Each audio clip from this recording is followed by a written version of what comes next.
কয়েকদিন ধরেই সারা দেশে চলছে কারফিউ।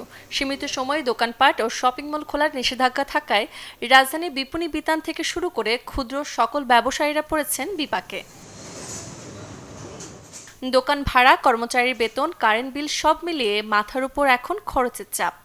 এমন অবস্থায় পুঁজি ভেঙে অনেকেই মেটাচ্ছেন এসব খরচা। সেই সাথে ব্যবসায় গুনতে হচ্ছে দ্বিগুণ লোকসান।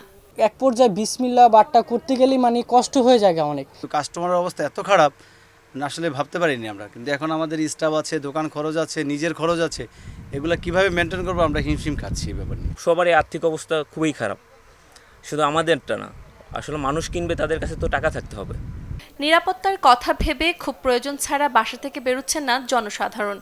তাই বিভিন্ন মার্কেট জুড়ে দেখা মিলছে ক্রেতা শূন্যতা। রাস্তাঘাটে একটু চলতে ভয় লাগতেছে, মানে একটু আতঙ্কের মধ্যেই আছি, কিন্তু তারপরে এক জায়গা থেকে যেতে আরেক জায়গায় যেতে হবে, তো একটু তাড়াহুড়ো করে জিনিস কিনে বাসায় ফেরার একটা তাড়া আছে। এখনও পরিস্থিতি যতই আমরা ভাবি স্বাভাবিক আছে, তারপরেও মনের ভিতরে যে একটা আতঙ্কটা তো আসলে সবারই কম বেশি রয়ে গেছে। গত বছরের তুলনায় এবছর ঈদকে ঘিরে তেমন ছিল না বিকিকিনির গল্প। তাই আগে থেকেই হতাশার সুর আঁকড়ে ধরেছিল ব্যবসায়ীদের কণ্ঠে। রাস্তাঘাটের স্বাভাবিক যাতায়াত নিশ্চিত করার পাশাপাশি কারফিউ তুলে দেওয়ার কথা জানান বিক্রেতারা। তাহলেই বাড়বে ক্রেতার সমাগম, এমনটাই প্রত্যাশা পোশাক ব্যবসায়ীদের। আমরা চাই যেন দোকানপাট সুস্থভাবে স্বাভাবিকভাবে খোলা থাকে, কাস্টমার আসে, কাস্টমার আসার জন্য যে সুযোগটা প্রয়োজন যদি প্রশাসন ওইভাবে সুযোগ করে দেয় রাস্তাঘাটে, তাহলে কাস্টমার আগের মতো আসবে।